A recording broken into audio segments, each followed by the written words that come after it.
Ассаламу алейкум достор. Азыркы учурда футбол Орто Азияга кирип келди. Тактап айтканда, Орто Азия мамлекеттери футболду кызыгуу менен ойноп баштады.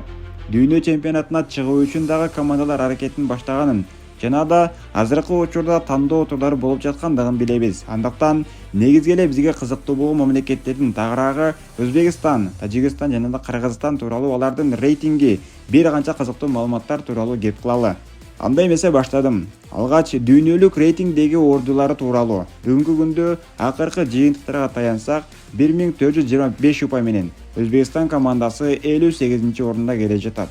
Ал эми 1203 упай менен Тажикстан 104-орунда болсо, 1194 упай менен Кыргызстан 107-орунга түшүп кеткен. Жалпылай рейтинг боюнча Өзбекстан 1-орунда, Тажикстан 2-орунда, Кыргызстан 3-орунда.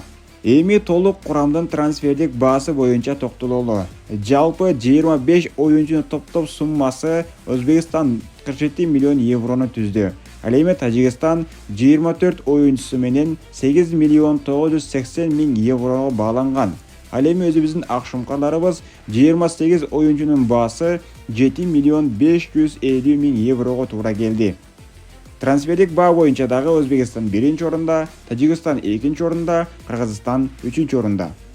Улуттук курамадагы эң кымбат оюнчулар тизмеги боюнча Тажикстандан Ростов клубунун дарбоочусу Рустам Ятимов 1 миллион 500 миң еврого бааланган. Кыргызстан сабында эң кымбат оюнчу катары Гүлжигит Алыкулов, анын баасы 800 миң евро.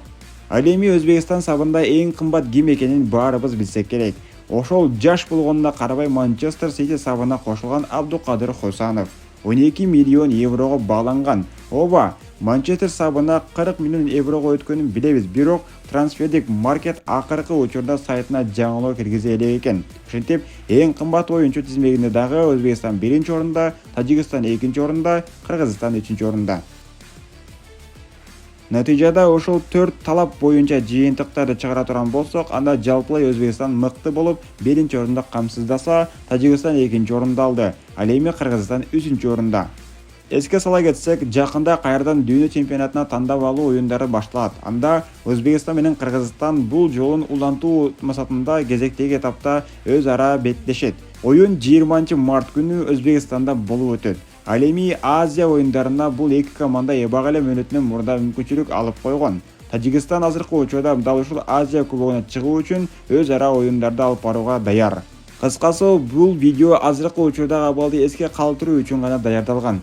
Буюрса, алда дагы дүйнө чемпионатына чыгууга мүмкүнчүлүк алып, Орто Азияга футболду алып келебиз деген ишеничтемин.